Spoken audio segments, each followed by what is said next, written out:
Hello everybody and welcome to my first ever comprehensive view on this channel, and I'm glad today to be talking about Why I'm Here, the all-time British sci-fi classic Wacky Wonder, a show which brought me here to the creation of this channel, Red Dwarf. Starting off small, cult-like and thought silly by the BBC, really came into its own and took over down the years, becoming an original 10-year run, incredibly popular and critically hit amongst the fans, with some still remain devout to this day. On top of that, the show has spurned off so much for its cast. Devout to this day. On top of the show, spurned off it's so much for its cast in terms of other creative endeavours. Chris Barry, playing Rimmer, starting off small as a comedian and impressionist before turning to the craft of acting. During the run of Red Dwarf, heading to another gem, the British Empire, in a starring role, then leading to do some more biographical roles, including Nat Geo. Craig Charles, playing Dave Lister, playing alongside Barry as the lead, soon went on to many as you know, Coronation Street, playing Lloyd, a philandering taxi cab driver, where he has been for 10 years alongside roles in Takashi's Castle and Robot Wars as both commentator and presenter, and gaining a voice from DJ Radio, which as well soon followed and that flourished after that. Other names include the likes of Robert Welland, who starred as presenter Scarpeep Challenge and Carpool. Danny John Jules, who was dancing professionally in Wham music videos and acting in several feature films, and Chloe Arnett, who starred in Crime Traveller and Layla, along with Hattie Haybridge, who is a regular on the comedy circuit and made many high-time appearances on talk shows and also on, big comedy shows. And yes, the show has returned with a bang. Well, we'll talk about in the future as we get to it. What I'm trying to say here is that these actors managed to come long leaps and bounds from whole beginnings as poets and punk comedians, or even dancers, but somehow made their talents work as their assets and make it somewhere. Today I talk about the sim-named and, what dare I say, started it all for Red Dwarf.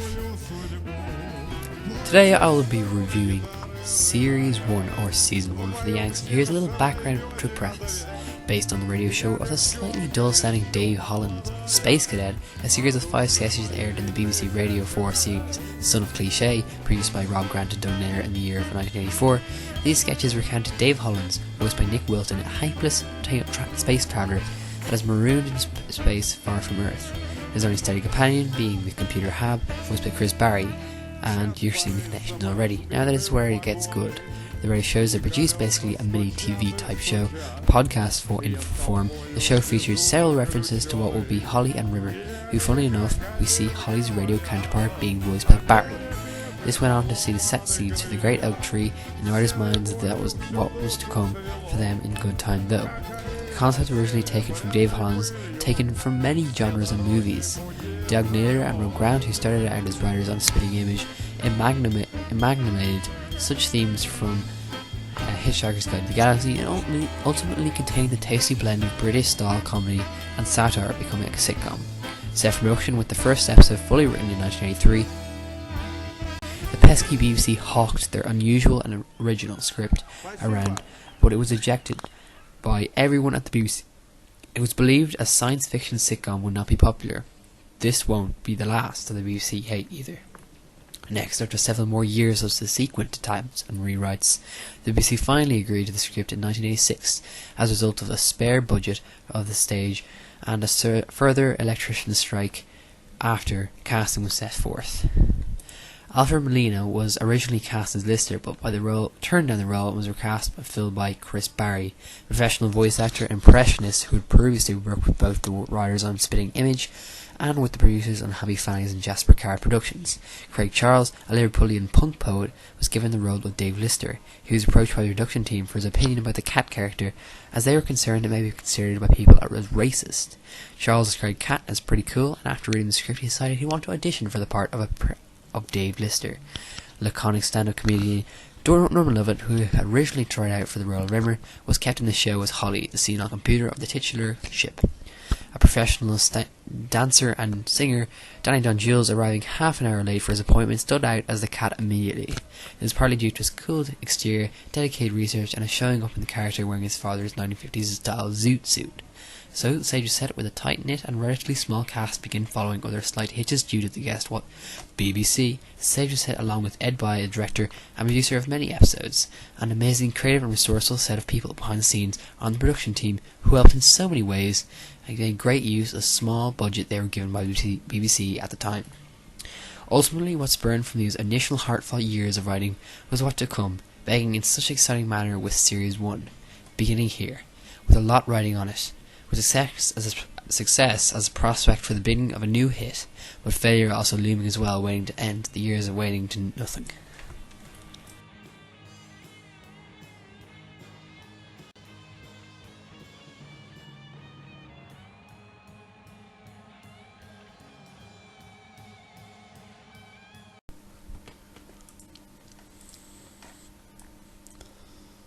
Our first episode begins with what you guessed it, space, and opens with our two protagonists, or in some ways, someplace in the middle as they may seem.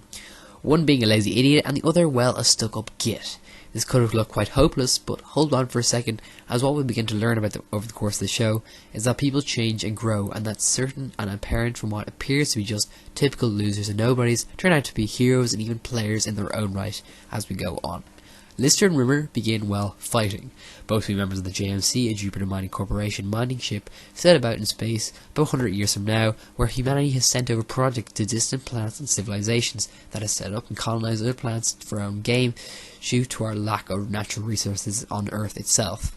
Take Lister not even being from Earth. Well, he is, but Rimmer, they both be brought up in, other planets and stuff. Lister and Rimmer set about being the lowest ranking crew members aboard the ship, with only Rimmer being slightly his senior, leading to a lot of great tension and chemistry sprung from not just how each character were in, but also from their off-screen relationship during the early seasons, from Barry and Charles, well, not exactly being happy families, but be more at ends with each other. Yes, a lot of the humour here early on starting to get work from the two arguing, as well as get part of the pilot's themes and plots. Back to the story, as the two are basically forced to get along as best they can for obvious reasons. Being in a job like anyone could probably relate to, Rimmer as the one kid from school who eagerly gets and goes and talks the talk but never really walks the walk, and always finds it hard doing the actual work, even though saying he's the best, and never gets grades he really wanted. That is Arnold Rimmer to a T. In this episode we see a lot of this, and I'll come to account for this, especially during the early seasons. Anyway, we notice that on board during maintenance we see Lister, who basically takes the piss out of any job he's ever had. When not slobbing and drinking, he's with a cat, or with his friends out in the bar. In the bunk, Lister plays with Frank, his cat, feeding him being a major part of what is to come, being that the cat is illegal on board in every sense of unauthorized. But Lister, knowing that he would never have him otherwise, and he likes him. This, for Lister, seems like a normal act for him, as we will learn that as a person he can be quite selfish, and when coming to Kachansky, supposed flame of his from the past, who is apparently wooing an old girlfriend, maybe, he really ain't great with the girls, and how he treats women either.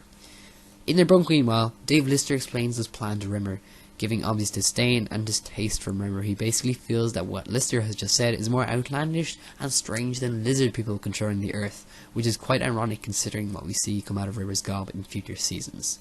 A little farm in Fiji explains where he will breed horses and live with Kachansky, while Rimmer counters that Fiji is half underwater owing to the low prices, and that Lister will need to breed diving mutton, and that he's the brain of a cheese sandwich, in a light-hearted yet equally hilarious scene setting out this dynamic between the two.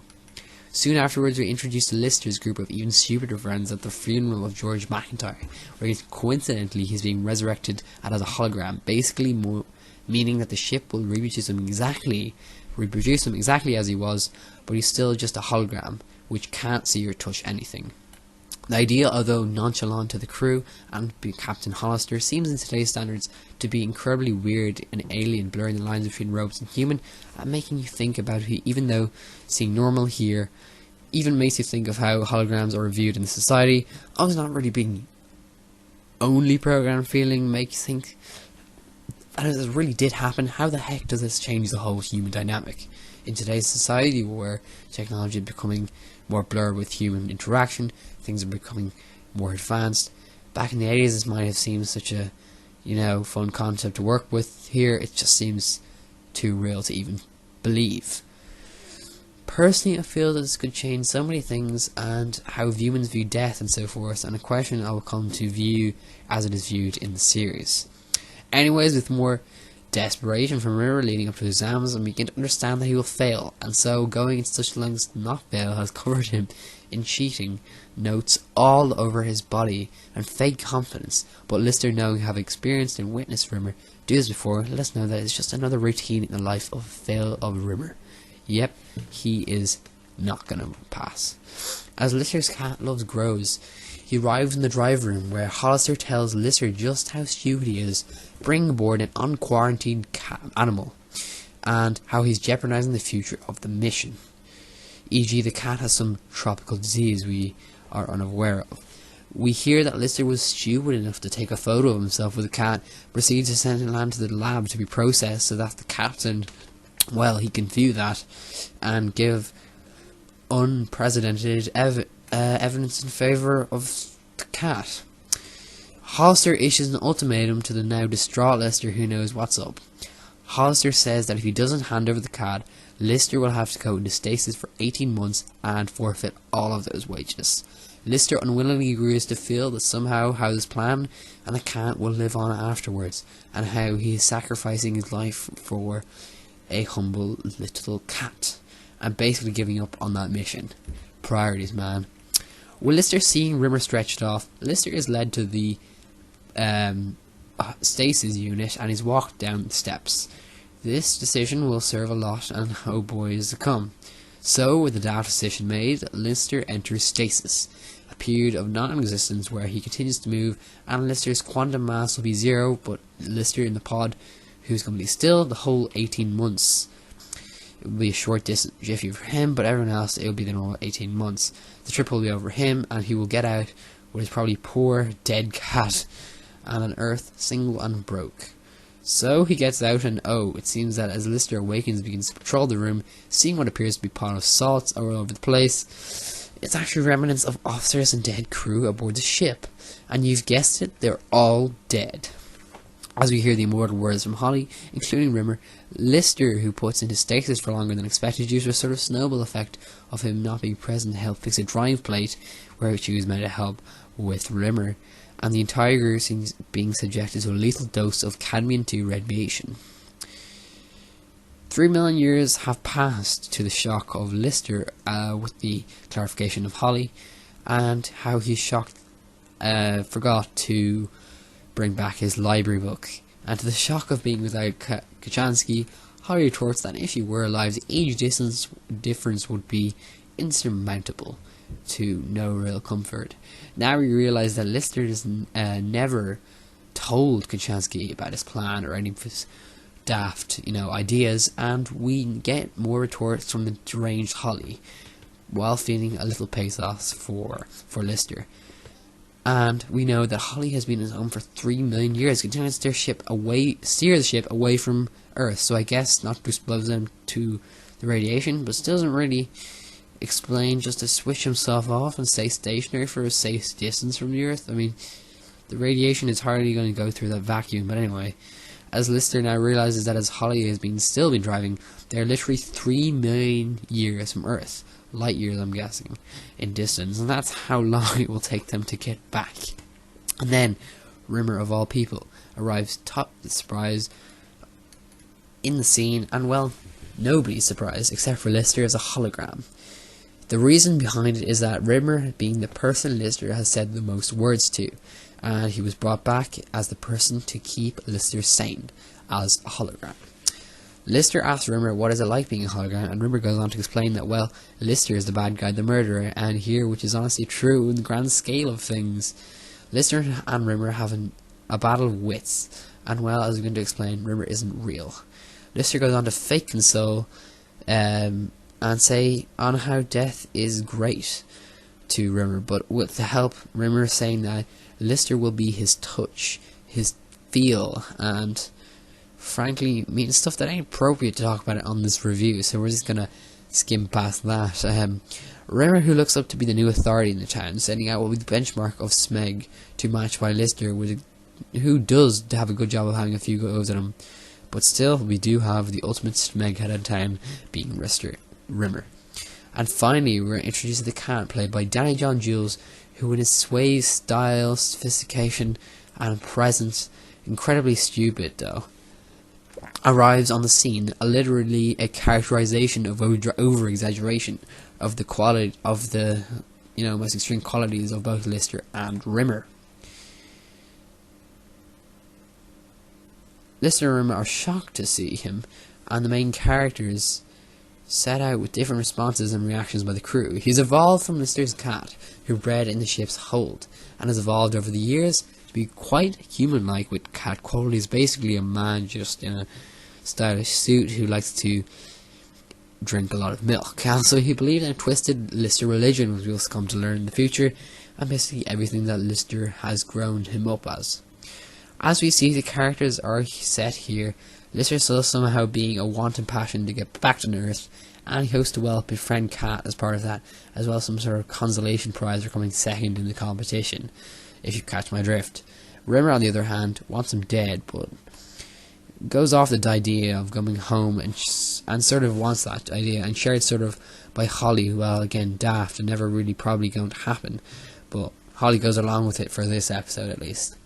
Yes, there we go, and that is the end of this episode for Earth, as they set a course for that, and the slime is coming home, Lister declares, with the title The End to end the credits, and the episode officially concludes with Lister's hopes of going back to the Earth officially beginning.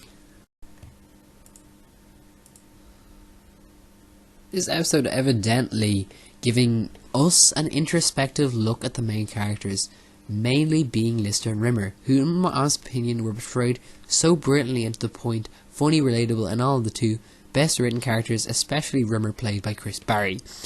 Rimmer, firstly, a character throughout the course of this episode, continually seen, presented as such an unlikable and callous individual who cares nothing more than to wind people up, and with backward views while begin to mention and reference throughout the series, adding to his dislike factor. The character in fact starts off with this dislikability, yet through the sheer fact of his determination given efforts through exams and other scenes in this episode, feeling he actually wanted to achieve something in life, and we're given, a bit of relatability to his character, only briefly constantly held back by himself, and that is how it is done, and can simply be the only part of what, well, the audience can get behind. Therefore, though, I think these acts are what can be put down to self-sabotage. Yes, the character that we love to hate can't come totally across, and responsible for the way he comes across, acts in a slight manner, but it can, take root in his childhood, as we come to learn.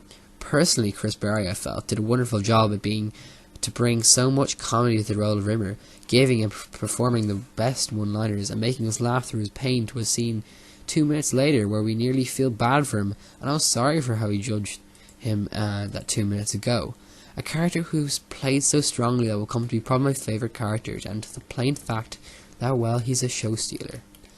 Next we have Dave Lister, who is a slob and catalyst for the events around him, always seeming to upstart another problem and cause more bad than good, is written so deeply like Lister with such backstory, and how he hopes to stand up for his dreams, and how at his age may have performed and behaved irresponsible and even erratic at points. Although not showing in this episode, the character will come on something important, become, better, and somehow we can get on behind his adventures and actually support him as, well, the everyman who, when he actually gets it right and succeeds, we will be eternally grateful for, and that is found with himself to do the right thing. Jumping forward, the character in the episode probably wasn't as strong as Rimmer. He is still open to growing and improving, just like the character acting. We see that Charles greatly gets better as an actor from being a comedian early on, going into the role kind of blind and really learning a lot.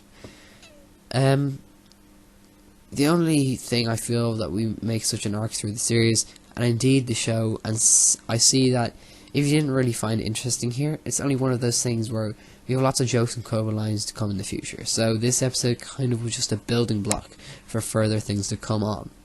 Another point to comment on this episode is of course the theme of returning home, and through Lister's great hope to live out his dream, we learn so much about that he wants to be, and that in the depths of space we are repeatedly shown that he will really is there try again.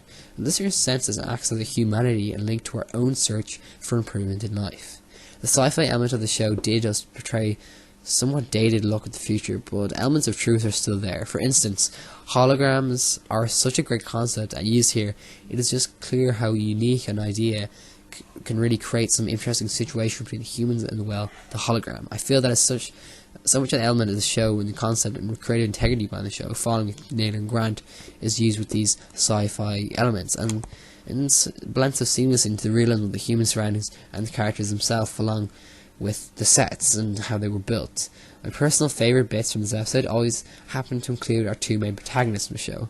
Yet I always found that the story, backgrounds and worlds that are made just from back and forth is just incredibly done and seamlessly written by Naylor and Grant. Now, some say that Naylor was always the guy who wrote drama and Grant was the one who wrote the comedy, and I can perfectly see this evident here. Balanced well and showing that, well, the whole is greater than the sum of its parts. My first thoughts and memories of the characters and stories I always saw originating back to the first series, being the first one I watched, and I can definitely see that as well. I did like watching these and showing that the strong and moderately funny episode still shows up as strong amongst the pack. So that is it, and there my thoughts are finished. I'll dutifully go back next week, hopefully, and begin with episode 2 of series 1, future episode, Echoes. My final thoughts on the show lie that it was a very strong episode, in my opinion. The comedy not lying as strong as future episodes we will come to see, but just great foundations laid for the characters we will come to see evident in the future. So, we're going to be future Echoes next week, and it will be a very good one, guys. Make sure to like, subscribe, comment below, and if you haven't already, see you next time. Have a good one.